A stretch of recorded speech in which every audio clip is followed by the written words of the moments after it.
Want to turn your listings into virtual open houses that wow potential buyers? First, grab your Insta360 camera and a sturdy tripod. Ensure your camera is fully charged and has enough storage space for the entire property. Now, connect your Insta360 camera to your smartphone via the Insta360 app. In the app settings, select HDR mode for better lighting and choose the highest resolution for the sharpest images. Start at the entrance, position the camera in the center of the room, and let it capture for about 20 seconds to record a full rotation. Do this for every key area of the house.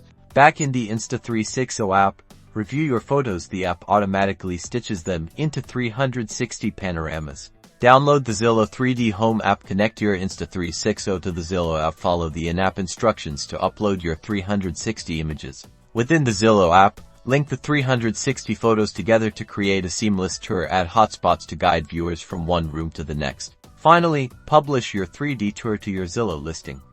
Now potential buyers from anywhere can virtually explore the property. Don't forget to like and subscribe for more real estate tech tips.